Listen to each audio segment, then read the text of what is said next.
Bienvenidos al curso de análisis vectorial. Continuamos estudiando el tema de campos conservativos. Este es el tercer video y vamos a recapitular lo que hicimos entonces en los dos videos anteriores con respecto a este tema, ¿no? Ya en los dos videos anteriores demostramos el siguiente teorema. El siguiente teorema nos dice, sea una función f definida de A en Rn. Vamos a pedir entonces ahora que A sea abierto y con eso, ¿ok? Vamos a pedir esas dos propiedades, ¿ok? F, hemos dicho, f de clase CK en A, donde K es mayor o igual que 1. Entonces, habíamos demostrado, son equivalentes las siguientes proposiciones. Hemos demostrado esto, que son equivalentes. Primera propiedad, que F es el campo gradiente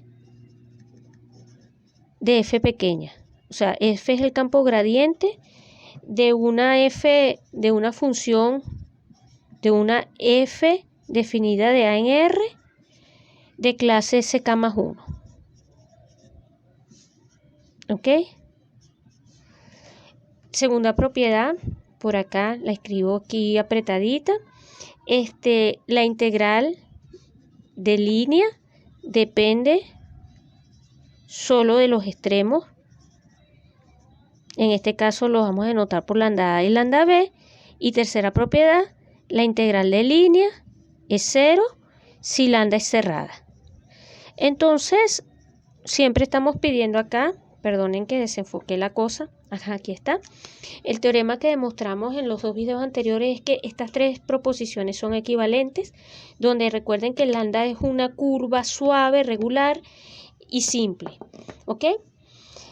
Hemos demostrado que estas tres propiedades son equivalentes y eso responde a nuestra pregunta inicial. Es decir, dado un campo vectorial existe alguna función f, dado un campo vectorial f grande, existe alguna f pequeña tal que f pequeña satisface esta identidad.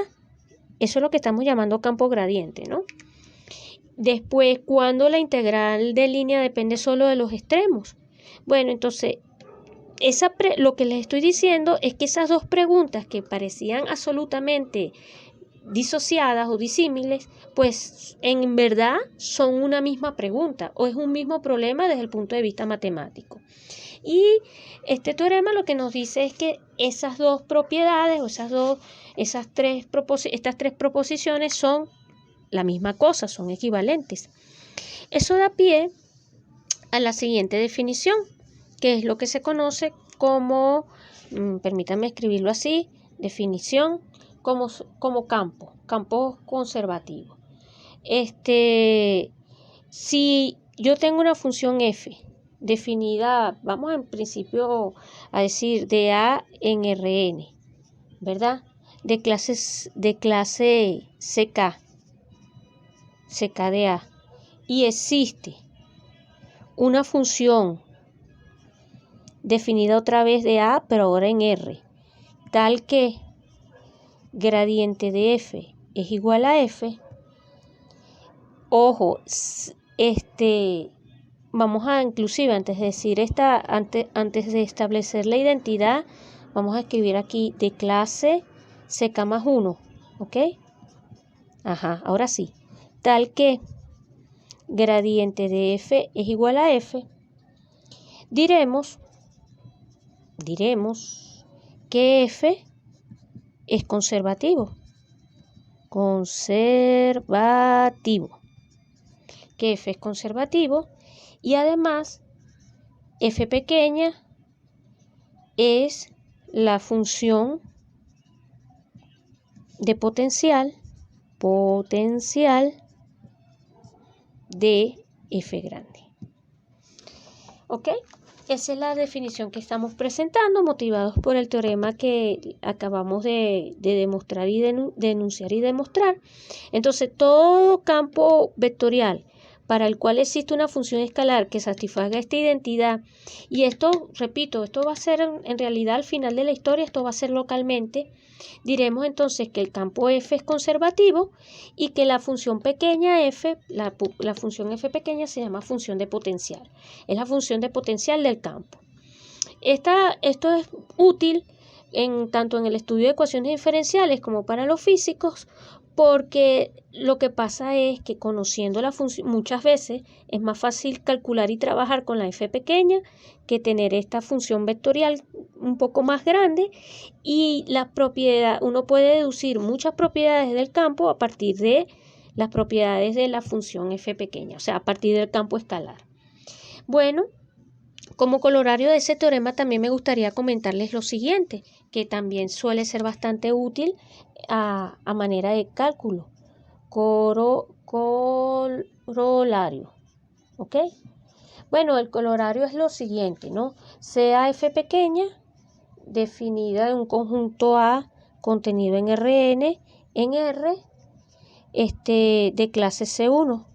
Siempre vamos a pedir, bueno, de clase, podemos pedir CK de A, donde A es, vamos a pedir a donde A es abierto y convexo. ¿Ok? Después vamos a precisar mucho más esto, ¿no? Ahora, sea tita definida una parametrización que me genera una curva. Esa curva va a partir de un cierto intervalo cerrado, una curva finita, abierta, simple, regular, en A. ¿Ok? Un camino. Eso es lo que entonces en algunos textos llaman un camino. Cuando tenemos una curva regular con todas estas, un camino en A. Un camino en A. Aquí apretadito. Entonces, la integral de línea del gradiente de esta función, acuérdense que ya esto va a ser un campo vectorial, esto va a ser igual a f evaluado en tita de b menos f evaluado en tita de a. ¿Ok? Y esto es, aunque no lo parezca en los cálculos, esto es un cañón. Esto es buenísimo para calcular ciertos tipos de integrales de línea que en la práctica la parametrización pueda ser un poco complicada. Si uno se da rápidamente cuenta de que está mirando el campo gradiente de una función, pues simplemente se va al valor de los extremos. Más adelante probablemente espero poderles hacer algún ejemplo de este tipo de situaciones. ¿Ok? Entonces, como les decía, tengo este campo, ¿verdad? Este campo es conservativo. Vamos a ver que este campo F es conservativo. Esto va a ser un campo conservativo. Y ustedes van a ver, tomen F pequeña, F de X, Y, tomen la función definida por X por Y. Es evidente que esta función, el gradiente de esto, no es otra cosa que yx, porque cuando deriven con respecto a x, les queda esto, deriven f pequeña con respecto a y, le queda esto, y bueno, esto coincide con lo de arriba. ¿Ok? Entonces tenemos que el campo es conservativo. Ahora supónganse que quieren calcular, por decir algo, queremos calcular la integral de línea de este campo con respecto a esta curva, tita de t, definida, por ejemplo, como t entre 4, t sub t a la 4 entre 4, por un ejemplo, seno al cubo de, no sé, pi medios de t. Pongámosle, queremos trabajar sobre esto, donde esto es una trayectoria perteneciente al intervalo 0, 1. ¿Ok? Y quieren calcular esto, que es el trabajo que se realiza al mover una partícula sobre esta trayectoria, entre 0 y 1, por ejemplo. Bueno, ustedes, permítanme escribirlo por acá rápidamente, ustedes me creerán que entonces, por definición de integral de línea, Esto sencillamente es escribir todo esto, integral desde 0 hasta 1 de f de tita de t por tita prima de t de t, ¿verdad? Y entonces esto sería la integral desde 0 hasta 1 de, lo voy a escribir por acá, seno al cubo de pi t entre 2, coma t a la 4 entre 4, todo este vector multiplicado por t al cubo, coma, aquí sería, saco la cuenta, bueno, me va a quedar horrible, pero escribo 3 seno al cuadrado de pi t medios, espero que como aquí no me va a entrar el espacio, esto iría abajo. Horrible, pero voy a poner una flechita por aquí, por coseno de t pi medios por pi medios de t. Pónganle todo eso, o sea, miren esto, hay que hacer el producto de estas dos cosas, y después fajarse con esas integrales. Yo no sé, no lo he hecho, me da flojera, si realmente esto es fácil o no de calcular, ya me fastidié, pero bajo el teorema el colorario del teorema que les acabo de enunciar, este cálculo lo haríamos entonces de esta manera. Esto no va a ser otra cosa que f evaluado en tita sub 1 menos f evaluado en tita sub 0. Y bueno, por la definición, recuerden, esto no es otra cosa que f evaluado en el punto, sacando la cuenta, 1/4, 1 menos f evaluado en el punto 0,0 y apelando a la definición, recuerden, insisto, que aquí la función f de xy no era otra cosa que x por y. ¿Ok? Entonces, y acuérdense quién era la parametrización de tita. Esto no va a ser otra cosa que 1 por 1/4. O sea que esto simplemente es 1/4. Fíjense qué sencillo fue realizar este cálculo gracias al colorario que aplicamos, vía el colorario, ¿no? Entonces, esto no es otra cosa. Cuando ustedes escriben, ya para cerrar este video, cuando ustedes escriben esta identidad, mírenla un poquito.